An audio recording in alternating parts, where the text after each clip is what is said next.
Perfect. Well, hi, I'm Trey Castillo with Practical Engineering. I thought I'd just take the time to say thank you guys for all coming out here. Really appreciate it. And we'll go ahead and get into it. So what our company does is we build fixtures and tooling for companies, larger companies like Rockwell Collins or Whirlpool, who need specialty tooling made for their large assembly lines. So the problem right now is when their process engineers want to get things done, they have to go get a quote from from a job shop or a small manufacturing company to get these built, and it often takes between 1 to 2 weeks to have it done, plus the manufacturing and the delivery of the part, which doesn't really work out well for the customer because it takes way too long, which causes them to lose business. Sorry. So what we do is we're going to quote them in 1 day, we're going to get the parts made, and then we'll deliver the part right away. This allows us to reduce the timeline by 40%, which makes you 40% more productive, which means you're making more money. Means more business. The way we're going to do that turnaround and reduce that time is we're going to have we're going to automate the process to do automated quotes, so we can get the quotes out to them almost immediately when they submit them, because the big issue they have right now is the quote turnaround time. Often companies don't even respond half the time to quotes, or it takes them so long that the process engineers are like, screw it, we don't want it. And the other thing we're going to do is we're going to have in-house machining, which allows us to control the whole process from start to finish. And if we do anything out of sort or out of house, we'll be with partners that we're really strong with, so we can know every little detail and be completely transparent with our customers. So our business model kind of revolves around 2 places. One, from products that are ordered from process engineers to us that we manufacture for them, as well as the design services that we have for, so if they have something they need built, we can design it for them and help them along. Just to help put out the fires, because they're busy people too and they keep things designed. They don't have time to do every little detail.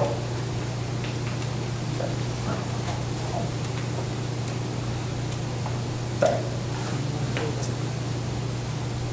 So our market plan is through word of mouth. We found through our customer discovery that it's an overwhelming amount of people. The process engineers find out their information through word of mouth. They ask all their coworkers.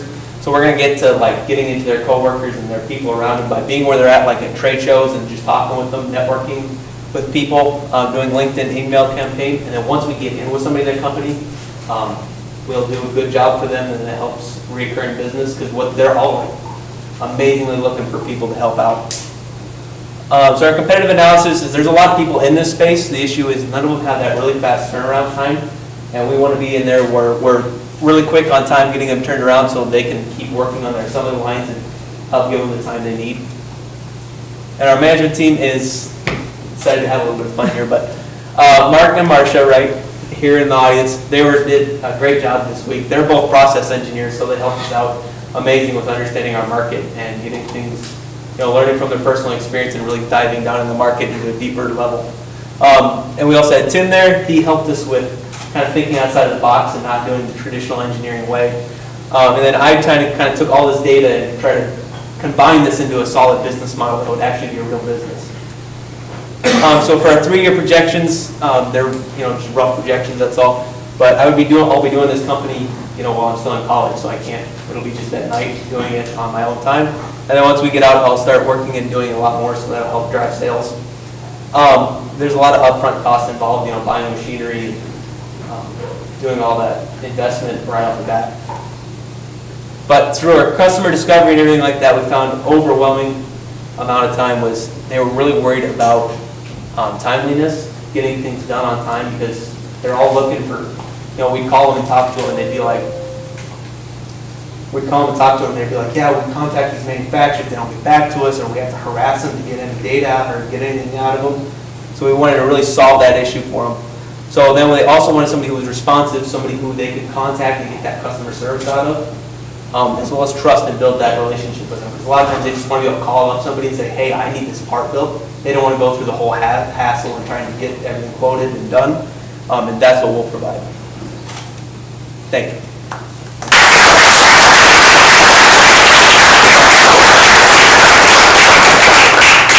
So your entire team can come up for the question and answer.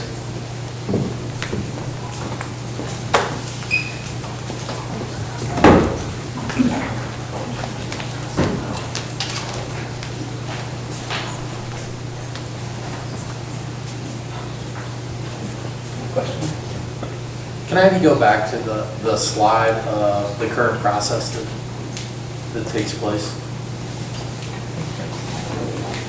And I want you to, where you're going to cut the 40%.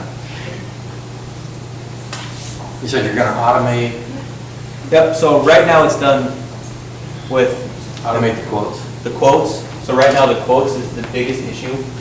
So a lot of times the manufacturer will, he might be able to actually explain a little bit better. This is my experience, and we validated it through some of our customer discovery. Like I'll request a quote for some random aluminum chunk that we want built out, and we will get quotes back probably within a week.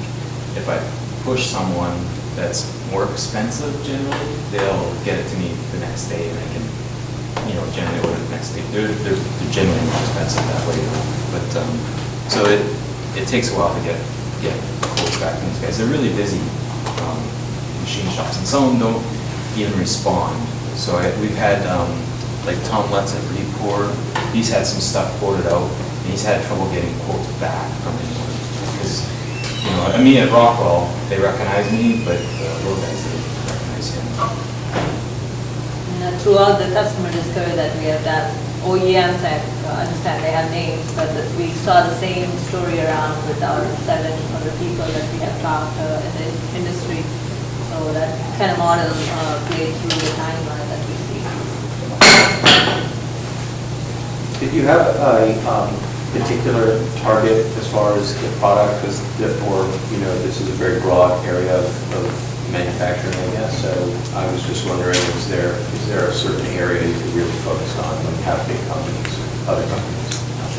Can I answer that? We only had 54 hours, and on the weekend we didn't have time to do a full analysis, but the idea is to continue this. We'll look for products that can be manufactured, maybe different products, but manufactured on 1 or 2 machines to really focus the efficiency on that first purchase of machines. So that's something that we need to investigate a little further. You talked about... It will be more around the custom parts that these manufacturer needs, fixtures and tooling, so they're a one-off job. You talked about getting bids faster by use of automation. Why wouldn't your competitors do the same thing? What's so unique about what you're doing in the process? Oh, on the one, there's one company that does quote turn the next day. That's the best I've had so far. But there's like quoting software that you can buy today, where if someone gets it and they can load the part in, you should be able to turn a quote out if you really want to. So I don't know why they aren't today. They should be. I don't think they're putting the labor into the quoting process. I don't think they have the ability to do this sort of thing. One of the things that I see in local supply base is that there is quite a lot of demand out there, so I am going to focus on certain markets.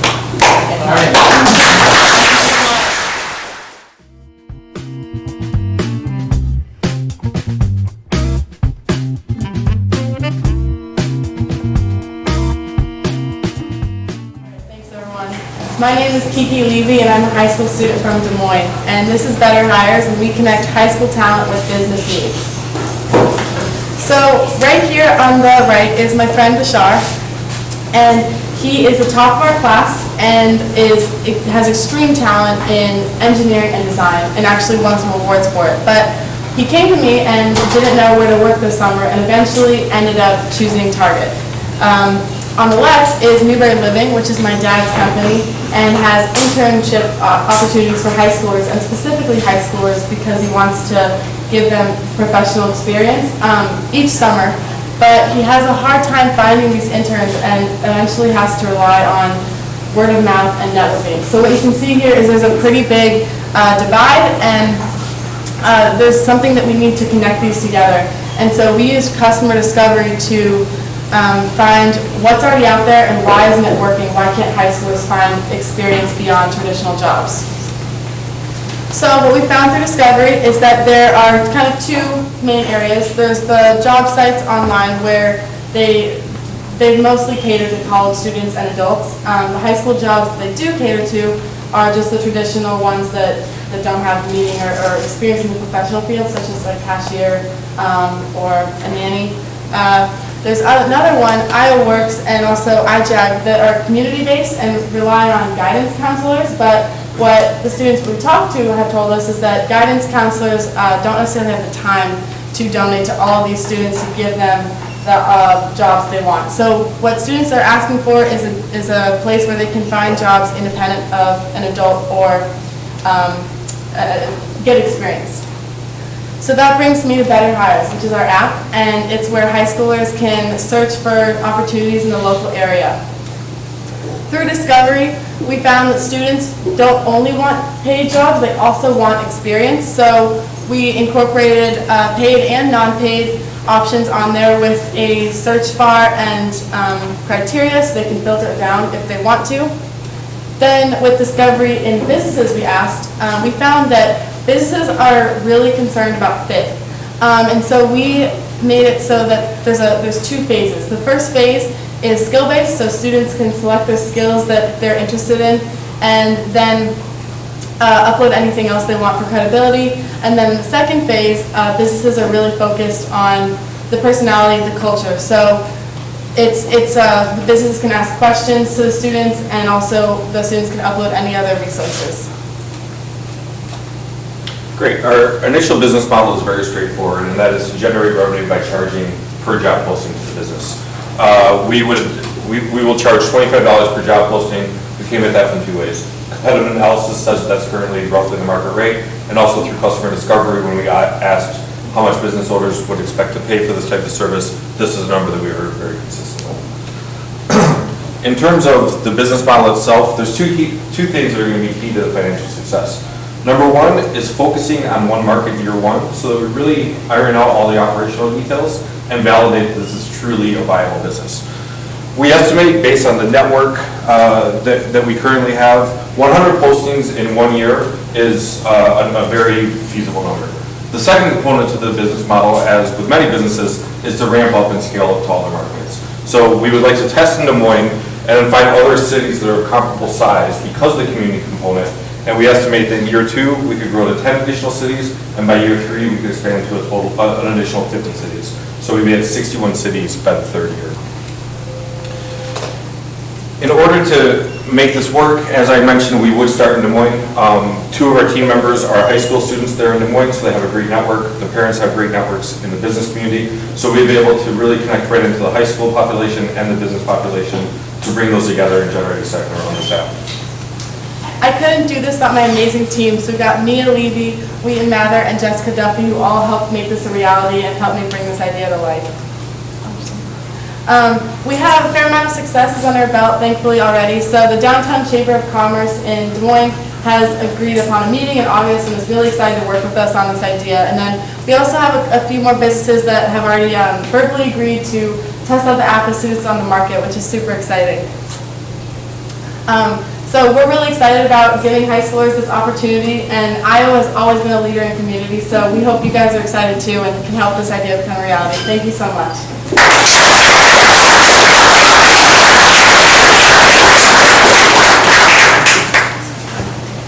Great idea.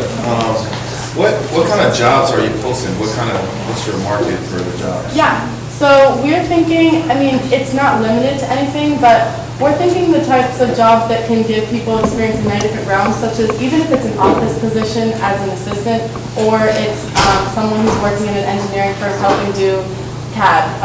Anything that high schoolers aren't normally able to find, because the main problem is that high schoolers are limited to the grocery stores, the food stores, the Nannies in the area, and it's really hard to find much else unless you're family friends.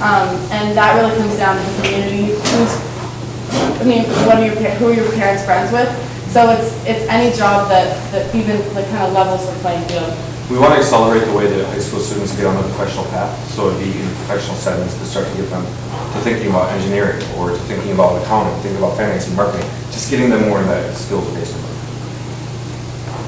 So would this just be summer internships, or would it be year-round internships? Year-round. We have, and it's not even only limited to internships, that's just like the most popular job we've seen the high schoolers are wanting, but it could be anywhere from, we need more help in Christmas season, to I want a year-long job for this person to take on, or summer internship, maybe even a job shadow during the day. It can be a range of opportunities. So you got it set up with the business side. How do you get high schoolers to download your app and use it? Right, so it's really lucky that me and I are able to cater directly to that community because we're both in high school, but we're gonna, not only are we meeting with the Chamber of Commerce downtown who's working with high schools in the area, we're also I'm on student council, and so I'm gonna work with the rest of student council and the principal to help get it installed kind of with the high school community, and then also social media is huge with high schoolers. So I've talked to a lot of high schoolers about this, and it seems like it's catching on pretty quick, even by just verbally communicating. And just during this weekend, we've done some customer research, and we've called a lot of our friends in high school, and all of them seem super excited, and they said that if they had a resource like that, they would definitely utilize it as soon as they could. Is there a number besides 25 per posting that you were thinking would be kind of to have liftoff with getting into a market that with a company or two that they would go for 5 or 6 jobs as a group? And do you need to focus on the businesses that are going to put out the word that we have positions, or do you feel it's going to just happen magically? Yeah, I think that the 25 is kind of a baseline number. It's just really for modeling purposes and for testing purposes. I think there's a lot of sales discovery to do. A lot of that would come through individual meetings, and then also just places where businesses gather, Chamber of Commerce meetings, things of that nature. And it would be very much, we would have a team that would be wanting to work to make sure that the fit is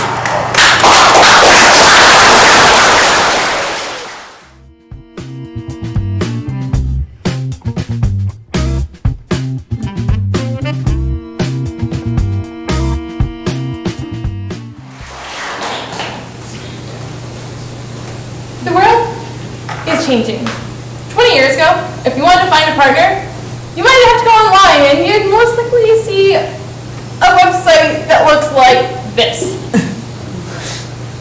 Today, if you want to find a partner, all you have to do is open your phone and you're brought to an app that looks like this. It's Tinder. Simple, clean, easy to use. Just like the dating world has changed dramatically over the past 20 years, the food landscape is also evolving.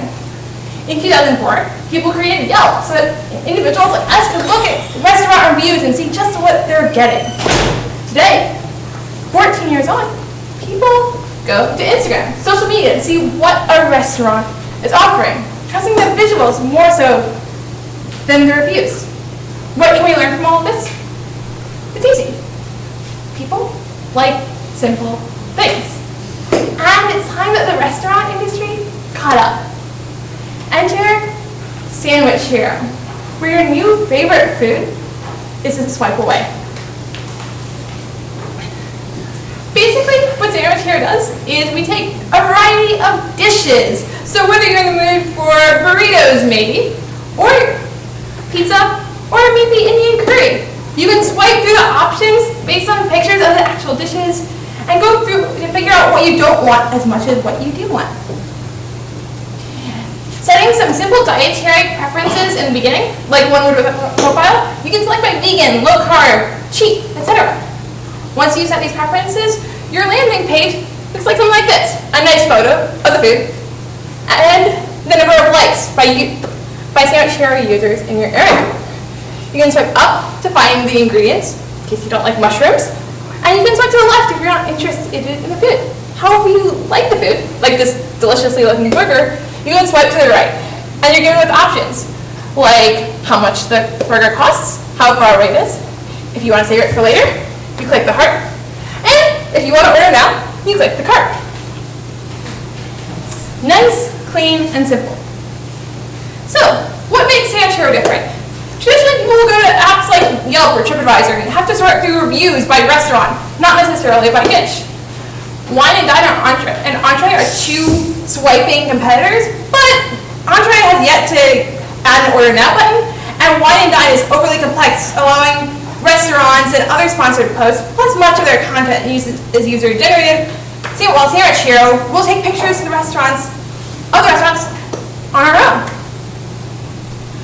Our business model is free for the users. When we did customer discovery this weekend, we discovered that people aren't really interested in paying for it, but if given such an app, they would download it and swipe through it. As much for fun as for finding food. We partner with restaurants, maybe charging around $50 to get their restaurant and their food, their exact specialty dishes, in front of thousands of hungry customers, making it more effective than, say, Facebook advertising. Additionally, we might add ads or sponsored content like Burger of the Week, but when we did our revenue projections, we decided to keep with the $50 per thousand monthly views, a simple pricing structure that we worked out with some of our marketing mentors. As for launching strategy, just like Uber launched by city, so would we. We would focus on millennials. If you haven't figured it out, that's who we're targeted at. And we're going to meet millennials where they are. And that's social media, like Instagram and Snapchat. Using video ads, we're able to reach people exactly where they are and get the swipe-happy, scroll-happy users to swipe into our views. Additionally, by using video, it'll enable us to promote our content on YouTube as well and allow us to reach out to other partners in the future, like BuzzFeed or College Humor, potentially. So basically what we do is facilitate the choice and refer the customers, perhaps using partners like Grubhub and Uber Eats, but primarily the restaurants themselves. We've scouted some customers, we've projected our revenue, and we narrowed our focus to the customers that we really want to focus on. So, TechCrunch predicts that the food delivery business is at $210 billion annually. Just like Tinder helps you find your perfect human match, we hope Sandwich Hero will help you find your next favorite food. We are Sandwich Hero, and we're just a swipe away.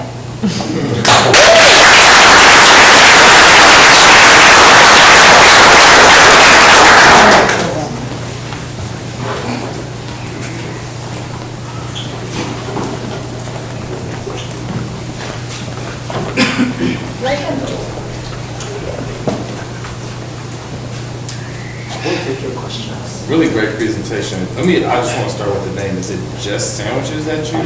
No, we're going to have every sort of food, but that was the initial name, and we couldn't figure out a name, so we wanted to have something that, since we do plan on continuing this, we can always change it later, but given the time, we figured the name wasn't the most important. The reason why I say that is because that might be kind of unique. Yeah. That you only offer sandwiches, and maybe that's a unique selling point. If we were in a bigger city, we might consider that, but since we're all based out of Iowa City, we figured we'd rather focus on the market that we have, which we can't make an app based on sandwiches. We thought about it.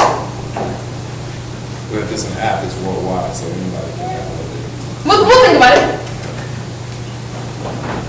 So, with it, are you gonna partner with like Grubhub or anything like that? Initially- So I have one-touch ordering? Initially, yes, because they're the easiest ones before we develop the restaurant connections. As we try things out, we would like to reach out with the restaurant, see what they would prefer once we get restaurants to sign on to it. But right now, Grubhub seems like the easiest one click, and then we'll work with restaurant partners in the future as we continue to test our model.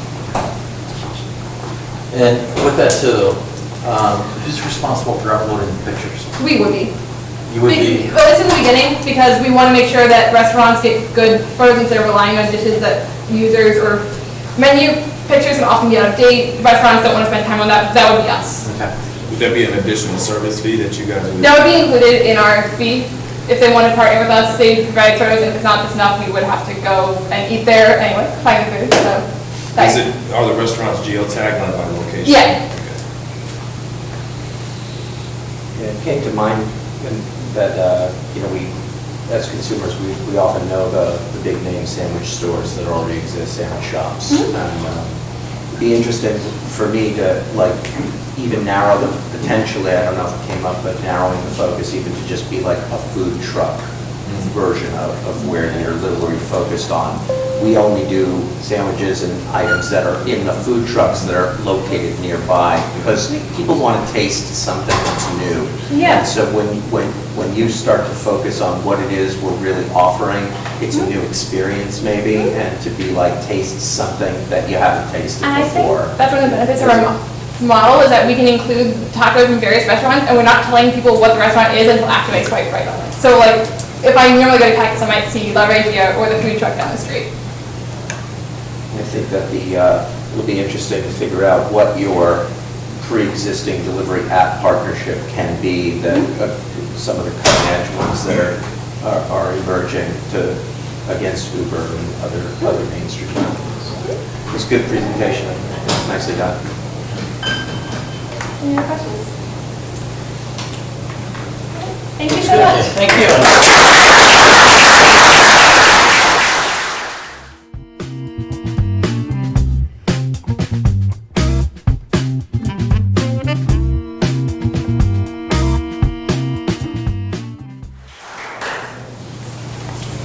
Hi guys, we are Magic Compass and we invite you to start the adventure of a lifetime.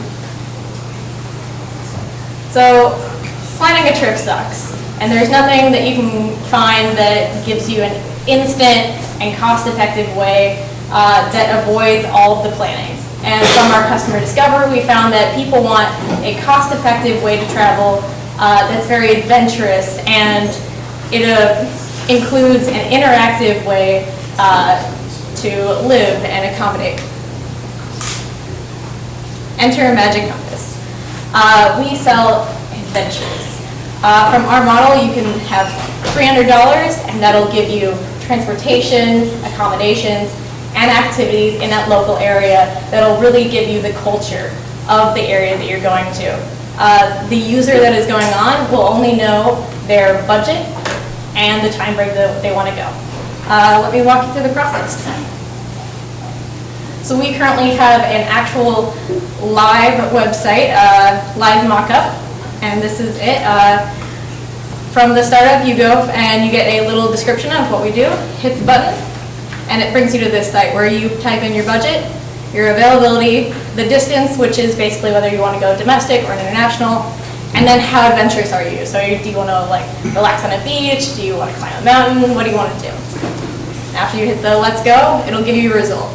It'll give you a true story of what you're going to do, and it'll give you an idea of the different activities, like all the pink cords right there, kayak park, Moped U, Mount Trashmore, all these things, and then it gives you how you're getting there. So the flight there and back, and then your refuge, the place that you're going to stay at, which is either going to be Airbnbs or hostels.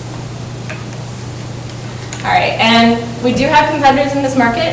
We've looked at and found several companies that do a bunch of random travel experiences, except for we're a lot different. So such as Pack Up and Go, it takes 4 weeks to get your trip. So you have to know 4 weeks in advance that you want to do this.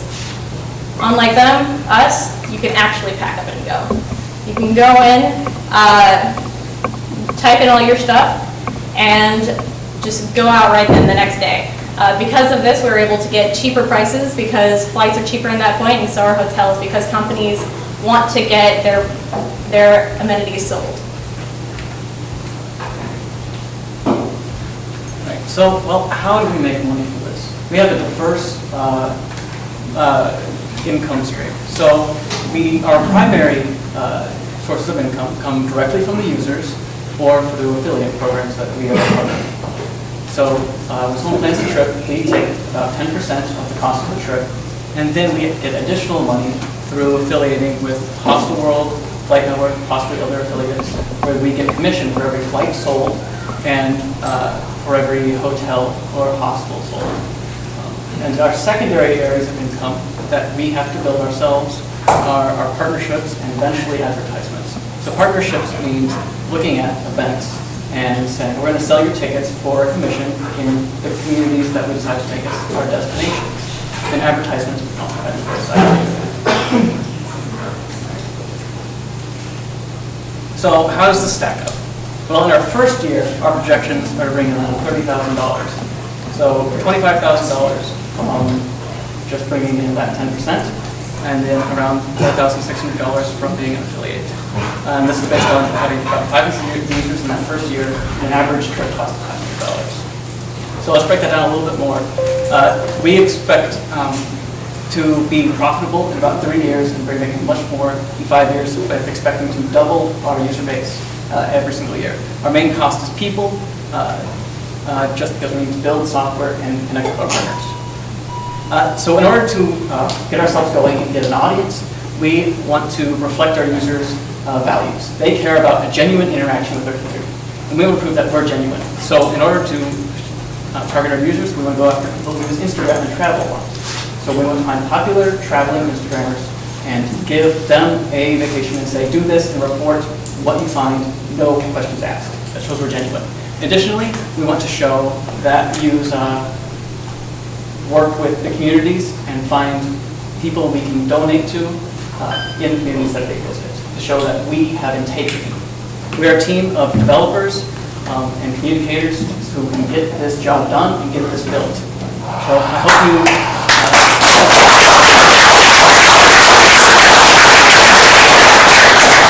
Judges, there's 3 minutes. Are the trips pre-packaged? Like, Yeah, so when if you. I want to go to Thailand, you have a whole list of. Exactly, Okay. so you put in just your budget and all the things that I showed you on the website, and then we literally give you everything.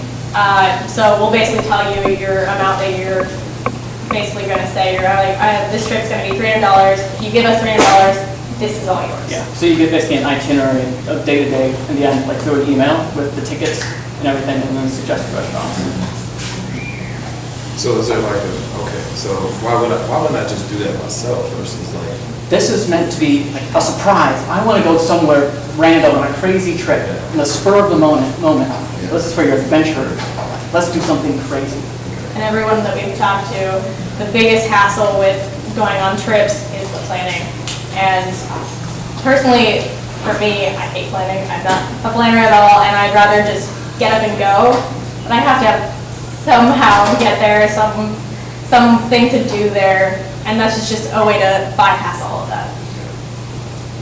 So if I want to go someplace tomorrow, I go on your site and I say, hey, 500 bucks. Mm-hmm. Never bike down Mount Trashmore, I really want to do that. Yeah.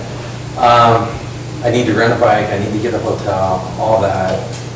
I see the itinerary, I hit, yes, do this. Do you Yep. take my credit card? like Correct. that? And then Yeah, how that's do you- actually part of the website as well. So. Yeah, and then how do you make those reservations so that I can be there tomorrow? So this is where our partnerships is. One thing is the affiliates. So those networks already built, we can do that right away. No work on our part, easy. With partnerships, so this is our curated group of things that we think are important things to do in the local community, curated to fit our audience, right? And that's where we build partnerships to say, okay, we'll work with you to set up a system to make that reservation for the bike and make that reservation for your boat or at these tickets. So I mean, last minute deal, you get a good price, but your Airbnb, how do you keep it secured so it doesn't sell out? That's handled by the affiliates. We don't have to handle that, which reduces our costs a lot. It strikes me as a little bit of kind of a mystery tour meets last minute, like when you're booking a flight last minute or a hotel. Yep. So it feels like an adventure lifestyle, a lifestyle Exactly. thing. And a game. And I think it'd be interesting to me in hearing it, just to narrowing the model down to like a really specific, like we only offer these 8 or it's like when you look at escape rooms and there's only these so many themes that work in that world that you can come up with. So it'd be interesting to see you narrow it down to like in a region we only offer these 5 different adventures. We only if you want to go to this country, we only offer these 6 different adventures in Thailand. that they're really well thought out. It's just say yes, how do you get that buy-in? Because I think the buy-in is really important.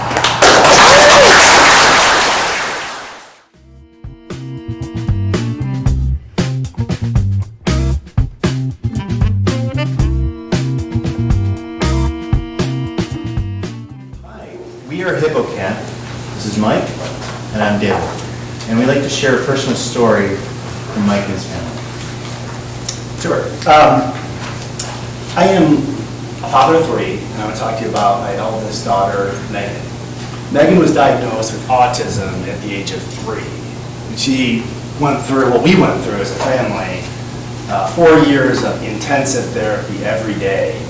And the results were spectacular. I mean, you would never tell that Megan had any sort of disorder. So everything was going great for a while. But recently, we started to see some major problems with Megan.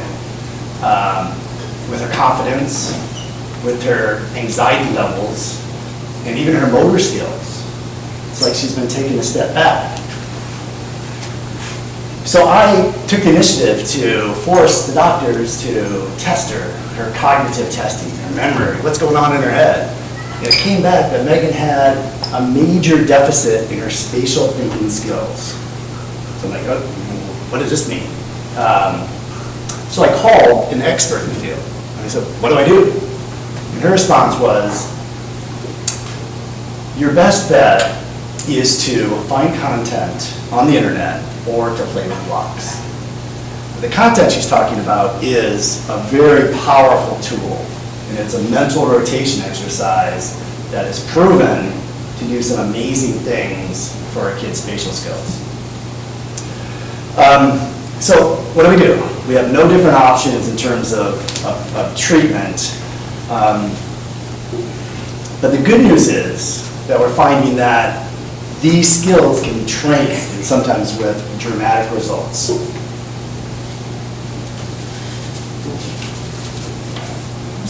Professional opinion. Trained with dramatic results. So what we've done is, so I researched further and found a link between spatial skills and augmented and virtual reality. Augmented virtual reality as a useful tool for spatial training. And what we're trying to do at Hippocamp is simply combine the two technologies, AR, VR, and this mental exercise rotation of objects. And hopefully, we can make things better for Megan and kids like him. Great, thank you. So I want to give us a little bit more background here. Dyspraxia is the condition that of these disorders, including autism, which is strongly related to spatial awareness and things, and that's what we're focusing on, especially for today. So this is definition, talked with some things, and it affects memory, affects his focus, it causes anxiety, frustration, clumsiness, and with the training that we currently have that is inaccessible, it actually does prove that you can increase awareness and other things. Currently, the children in America are estimated at 35.6 million affected. 10% mild, 4% moderate, 2% severe. The major cost, though, is the lack of this curriculum or program based off of the study. It just doesn't exist. Parents are being forced to try to be the therapist, the researcher, all these things. They have to sacrifice their time, their budgets, and it's just failing. So parents, we estimated, someone like Mike, spends about 2 weeks of his own personal time making sure they get to the therapist as well as at home, being that in-home professional. And the budget, lifetime cost spent per child on just this disorder is $2.4 million. This is the foundational study that does the exercise that we are going to leverage with AR. And this is a potential, like a game, an app, 3-dimensional AR. Oops. And projection-based, marker-based, there's any number of things. And this sort of technology also exists. It's becoming much more affordable, easier to do. So I want to talk about, we see Hippocamp with this particular application being the most effective the lowest cost of entry in terms of pain points. We are thinking about marking it at about $7. I'll get to that in a moment. Science-based methodology, proven technology, easier access, lower cost. Good job. We haven't been able to test it yet. Oops.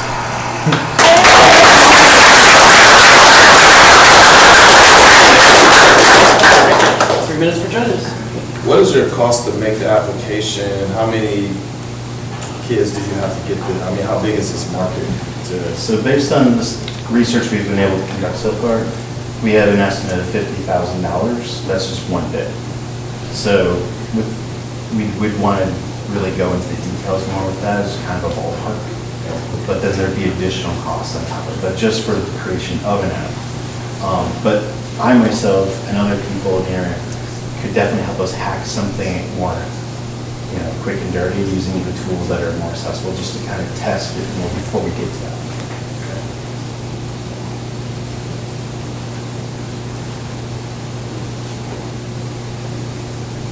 So the study that you cited on there was 1971. Yeah. So what's more recent? It isn't. So this specific exercise, this mental rotation exercise, has been cited in hundreds of studies. So this skill, developing this skill to be able to mentally rotate objects in your mind, that's what we're trying to accomplish. And it is proven to not only improve spatial skills, but it's proven to improve performance in the STEM disciplines, improve creativity, and do just a lot of really great things for kids. So there's no commercial product or program that they can give to a parent or an occupational therapist currently. There's a bunch of studies, but no actual application. The study is very famous. It's the only one that's used. It's used in a lot of intelligence tests and training type things, but it's not used in the commercial product. As far as your customer user expansion, on that one slide, you had like ADHD, Yeah, it's dyslexia. part of the family, and some have more specific issues, like speech or whatever. But this one that we started with, we have a proven method that actually does help that.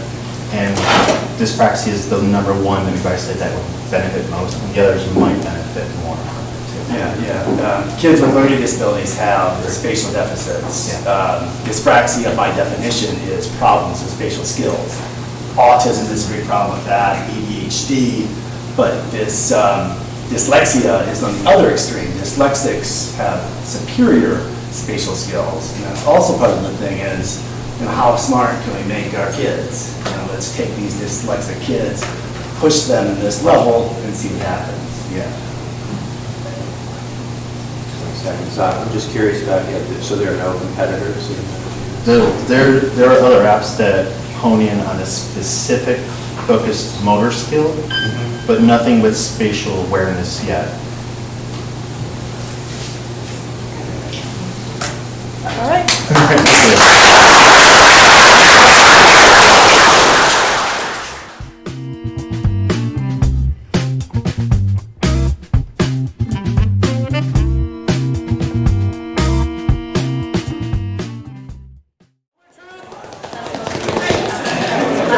We tabulated all your crowd choice, and actually before we do this, just to keep you in suspense longer. So we're doing, instead of first place getting a certain thing, second place getting a certain thing, third place getting a certain thing. I'm just going to announce the prize packages now, and then what's going to happen. Crowd choice gets merch t-shirts and Amazon gift cards. So pretty awesome, $100 in Amazon gift cards distributed among the team. And so our prize packages for first, second, and third place. One prize package, we have an egghead.io subscription. It's their pro product. It's worth a couple $100 by itself. Locals Love Us gift cards. They gave us some gift cards to local restaurants and some Matador hip packs, which are in that box right there. So that's package one. Package two, Marlo Higgins gave us an amazing business coaching, success boarding is what you refer to it as. Just an amazing package. The information is in here for the team that does that, and that's worth over $4,000 by itself. Prize package number 3 is a 1-month bench membership to merge. So every weekday you can come in here for a month, get your work done, build your business, and the membership extends to all the members of the team. You'll get shirts, merge shirts, and you get 2 hours of legal services from Kelsey Patrick Fareed. Cool. Some amazing packages. So, let me get my things in order here. Okay, so crowd choice. Crowd choice. Drum roll.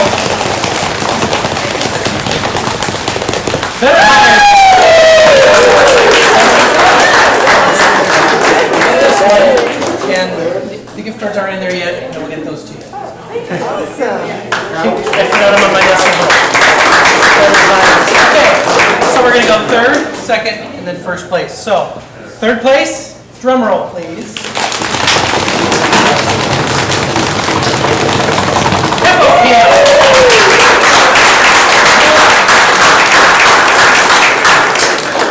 Wow.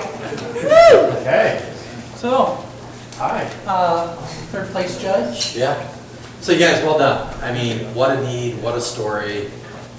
Being that close to it, you see the insides and outs, you see what works, what doesn't. So you guys have a really unique picture of the problem. I think, take a look at all the studies, like I said, 1971. I mean, that might be the seminal study, but see what else is going on after that with your customer discovery. To other parents, do you guys have support networks and stuff like that? That's our first plan, is to engage with the Facebook group, autism. And Mike's been researching this beyond that study for at least 2 to 5 years. And there's tied to neuroplasticity and brain activity. I think there's other things going on there too. The thing to think about too is, how do I expand the market? How do I really develop this? When you have that one slide up there with everything that goes into it, I think if you can see how it's adaptable, if you come up with the app, how do you tweak it just a little bit, and you extend your market segmentations. And I have access to a lot of software engineers, and also someone just told me about something that Bill Gates is sponsored. So potentially, if they're not already working on it, that'd be a great sort of. And I think you guys can look for a lot of grants out there as well. And then 2 years ago, I was over in India, and some guy said, "Hey, look at what I have on my phone. I can put a couch here, and you can see it on your wall." So they're doing augmented reality over there. Do you have any connections to do that? Yes. But, well done. Good customer need. Good a real need and how to do it. And I think virtual reality, augmented reality is the future. So keep pursuing it.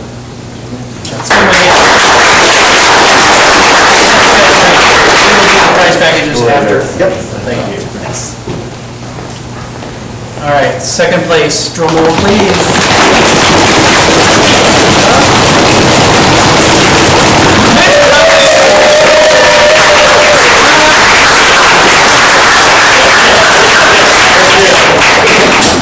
Well, I have a question for you. If we would have voted you number 1, would we get our first strike? Definitely. Hey, we're one of the Instagram models, right, you guys? Not that you're going to bribe the judges. Yeah, so congratulations. I definitely think there's a need in the market for this and what you're offering. I think it'd be interesting to hone that offering as we earlier, exactly what the price point might be. That's for this, under this amount, we give you this, it's all verified, and kind of, and to focus on exactly what your niche market will be without the worry, focus on what experience or adventure and really delve into that. So the university crowd can go, we're out of here, as well as older adults who still want to thrive and have adventure. But well done, and I think you got something there. So good luck with that. Thank you. Thank you.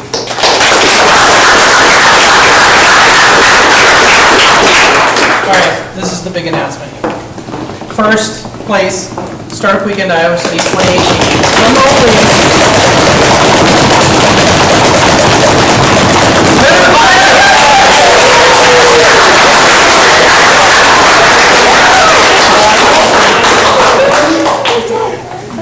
All right. Well, first of all, congratulations. Your pitch was amazing, the way you guys handled all the questions and the way you were eloquent about how you wanted to help high school students. I think it was just phenomenal. I think the opportunity that you guys are creating for high school students is really great, being able to help them find jobs. The one thing I would say, we talked about how are you going to get the high school students to get able to use this platform. The one thing that high school students want is something cool, right? So all you have to do is just make it cool, make it feel cool, right? The employers will be there because they need people to work, right? Like me, someone who works in economic development, I know that they're always looking for, people are always looking for jobs, right? So I think if you find a way to make it cool for the high school students, and then scale that across not just here, but everywhere, right? I mean, if it's an application, if it's something that's mobile, that can be used anywhere, find a way that anybody can use it. I think you guys will do just fine. So congratulations. Thank you